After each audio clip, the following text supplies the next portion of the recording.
Shalom Bapak Ibu yang terkasih dalam Tuhan Yesus Kristus. Pada hari ini Jumat 9 Januari 2026 kita kembali lagi bersama Mimbar Gemar GSJA Peniel Surabaya dan GSJA Cabang Anugerah Kemendung. Pada pagi hari ini sebelum kita melakukan aktivitas, kita akan melanjutkan mimbar gemar kita yang terdapat dalam Amsal 17 ayat 11, 12 hingga 13. Ada 3 ayat di mana saya akan membacakannya bagi kita semua. Demikian firman Tuhan. Orang durhaka hanya mencari kejahatan, tetapi terhadap dia akan disuruh utusan yang kejam. Lebih baik berjumpa dengan beruang betina yang kehilangan anak daripada dengan orang bebal dengan kebodohannya. Siapa membalas kebaikan dengan kejahatan, kejahatan tidak akan menghindar dari rumahnya. Amin untuk kebenaran firman Tuhan. Bapak Ibu yang dikasih dalam Tuhan Yesus Kristus, di mana pada Amsal ini, Amsal 17 ayat ke-11 hingga ke-13 ini membawa kita melihat bahwa hidup itu bukan soal hanya apa yang kita lakukan, apa yang kita perbuat, tetapi yang paling terutama nih Bapak Ibu, yaitu sikap hati kita. Dimana sikap hati yang kita pelihara itu seperti apa? Apakah itu mencontohkan firman Tuhan atau jauh dari pandangan Tuhan? Nah, pada pagi hari ini, pada saat ini, kita akan merenungkan kebenaran firman Tuhan, di mana firman Tuhan dalam Amsal ini dengan jujur itu memperlihatkan bahwa ketika seseorang terus-menerus memilih jalan yang salah, menolak kebenaran, dan juga tidak mau berubah, di mana konsekuensi itu tidak bisa dihindari. Mana kalau kita tahu bahwa akan ada konsekuensi yang kita lakukan, entah kita berbuat baik atau akan berbuat yang jahat atau yang salah, pasti akan ada timbal baliknya. Dimana kita sering mendengar apa yang kita tabur itu yang akan kita tuai. Nah, pada pagi hari ini kita ditegur oleh kebenaran firman Tuhan terdapat dalam Amsal ini, di mana orang yang durhaka itu digambarkan sebagai pribadi yang bukan sekedar berbuat salah, tetapi sengaja mencari kejahatan. Ini menunjukkan hati kita yang keras dan memberontak, hati yang tidak lagi peka terhadap nasihat maupun teguran. Dan ketika sikap seperti ini terus dibiarkan, maka Tuhan mengizinkan konsekuensi datang sebagai bentuk keadilan. Supaya apa Bapak Ibu? Supaya manusia sadar bahwa hidup tidak bisa dijalani dengan melawan kebenaran.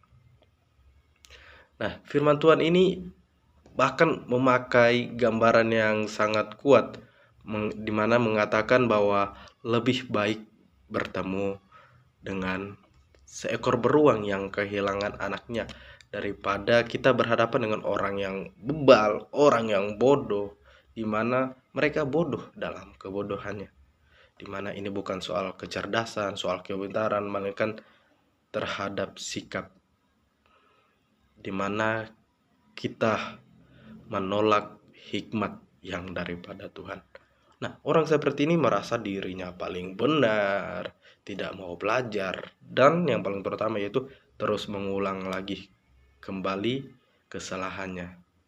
Seperti yang dikatakan bahwa ada seekor domba yang tetap jatuh di lubang yang sama. Di mana sikap ini bukan hanya membahayakan dirinya sendiri, bukan membahayakan diri kita sendiri, tetapi juga membahayakan orang di sekitar kita, di sekitarnya. Di mana kebodohan yang dengan sengaja ini membuat hati semakin tertutup dan kita semakin jauh dari Tuhan, dan kita juga menjauhkan seseorang dari pemulihan yang Tuhan sediakan. Kalau kita tetap menjalani kehidupan yang tidak baik di hadapan Tuhan, kehidupan yang melakukan keinginan duniawi, pasti kita akan bisa mempengaruhi orang di sekitar kita untuk hidup seperti itu. Nah, di mana renungan ini semakin ditegaskan, di mana ketika Amsal mengatakan bahwa membalas kebaikan dengan kejahatan akan membuat kejahatan itu tidak pergi dari rumah seseorang. Kebaikan yang diterima seharusnya menumbuhkan rasa syukur, kerendahan hati dan perubahan hidup. Namun, ketika kebaikan yang dilakukan oleh seseorang dan dibalas dengan kejahatan, sesungguhnya orang itu sedang merusak fondasi kehidupannya, fondasi rumahnya sendiri. Di mana rumah ini di sini bukan berarti rumah tempat kita tinggal, rumah yang sedang kita huni sekarang, tetapi ini berbicara seluruh kehidupan kita, hubungan kita, keluarga kita, dan bahkan masa depan kita. Kalau kita sudah merusak fondasi kehidupan kita, rumah kehidupan kita, orang-orang di sekitar kita, keluarga kita, bahkan masa depan kita akan terpengaruh oleh hal-hal seperti itu. Apa yang ditabur dari sikap hati yang salah akan terus menuai masalah yang terulang kembali. Di mana melalui Amsal 17 ini, ayat ke-11 hingga ke-13, di mana Tuhan mengingatkan kita bahwa untuk menjaga hati agar tetap lembut, mau ditegur, dan menghargai kebaikan. Hidup yang berjalan dalam hikmat, bukan hidup tanpa kesalahan, tetapi hidup yang mau belajar dan mau berubah. Jadi tidak ada yang namanya orang yang hidup itu selalu benar kehidupannya, tidak. Tetapi kalau kita mau hidup dan dibenarkan oleh kebenaran firman Tuhan, yang paling terutama yaitu kita merendahkan hati kita. Kalau kita sudah merendahkan hati kita, kita menjadi orang rendah hati, pasti semuanya akan baik-baik saja. Baik-baik saja bukan kehidupan kita, kita akan dipulihkan, kita tidak akan mengalami namanya kesusahan, tetapi kita akan menjalani kehidupan ini dengan lebih enjoy lagi. Karena apa? Karena kita bersama Tuhan. Amin Bapak Ibu. Nah, tetapi kalau kita membuat hati kita keras, merasa kita yang paling benar dan tidak tahu berterima kasih, di mana ini akan membawa manusia pada jalan yang semakin gelap. Nah, maka karena itu Bapak Ibu yang dikasihi dalam Tuhan, padahal kita memilih untuk hidup dengan rendah hati, kita menghargai setiap kebaikan dan berjalan dalam hikmat Tuhan, supaya kita hidup dipenuhi damai, bukan oleh konsekuensi yang menyakitkan. Amin. Untuk kebenaran firman Tuhan pada saat ini, saya rindu kita berdoa bersama-sama. Mari kita berdoa. Terima kasih Tuhan, terima kasih Yesus buat kesempatan yang Engkau berikan bagi setiap kami Tuhan.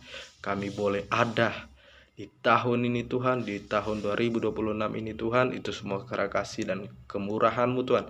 Kami tidak tahu apa yang akan kami hadapi di tahun ini Tuhan, tapi kami percaya akan satu hal.